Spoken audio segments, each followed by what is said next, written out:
তারা বাংলাদেশে বসে কমেন্ট করতেছে প্রবাসীরা নাকি প্রবাসের মধ্যে কাজ করে না। আসসালামু আলাইকুম রহমতুল্লাহ বারাকাতু।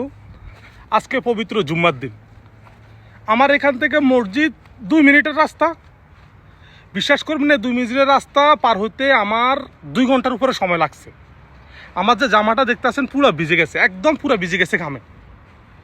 কিন্তু প্রশ্নটা হলো এখানে যে আমাদের কিছু বাংলাদেশি মানুষ বাংলাদেশে এসির নিচে বসে দামি গাড়িতে বসে সুদের টাকা খেয়ে ঘুষের টাকা খেয়ে তারা বাংলাদেশে বসে কমেন্ট করতেছে প্রবাসীরা নাকি প্রবাসের মধ্যে কাজ করে না, তারা নাকি কাজে ফাঁকি দেয়, তারা ঘরে বসে থাকে, তারা কাজে ঠিকমতো যায় না। আমি তাদেরকে বলতে চাইতেছি যে আপনারা যদি এক বাপের সন্তান হয়ে থাকেন এই মিডল ইস্টে আসেন।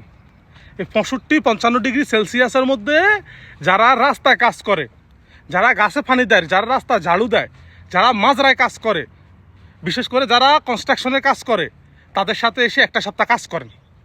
তারপরে বাংলাদেশে বসে বসে রেমিটেন্স করবেন, তারপরে বাংলাদেশে বসে বসে এরকম কথাবার্তা বলবেন। এর আগে কখনো বাংলাদেশে বসে এসব কথা বলবেন না। আমরা যদি প্রবাসীরা রেমিটেন্স না পাঠাই আপনাদের গা জ্বলে। আমরা যদি প্রবাসীরা আপনার 2 টাকা বাংলাদেশে কম পাঠাই আপনাদের শরীর জ্বলে। কারণ আপনারা তো আমাদের দেশের টাকা দিয়ে চলেন না, তো আপনারা চলেন আমাদের প্রবাসীদের টাকা দিয়ে।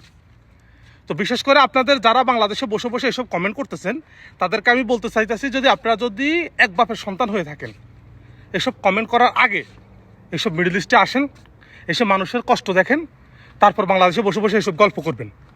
ক্যামেরার সামনে নিয়ে এসির নিচে বসে 4-5টা লোক পাশে নিয়ে কথা বলতে অনেক সহজ, এটা আমরাও বলতে পারি। কিন্তু হাকিকত হয়েছে বিদেশে আসেন, প্রবাসীদের কষ্ট বুঝেন। এসব মানুষরা যে রাস্তায় দাঁড়িয়ে আছে ঘন্টাকে ঘন্টা শুধু একটা ফাস্টফুড বানানোর জন্য, ওসব মানুষের পাশে আসে দাঁড়ান, ওসব মানুষদের কষ্ট বুঝেন, তারপর রেমিটেন্স খুঁজেন, তারপর রেমিটেন্সের জন্য মানুষের কাছে হাত পাইতেন, এর আগে পাইতেন না। যদি ভিডিওটা ভালো লাগে প্লিজ বেশি বেশি শেয়ার করে দিবেন, আর ওইসব মানুষের কাছে পৌঁছিয়ে দিবেন যারা ঘরে বসে সুদের টাকা খেয়ে ঘুষের টাকা খেয়ে এসির নিচে বসে এসব কথা বলে। ধন্যবাদ।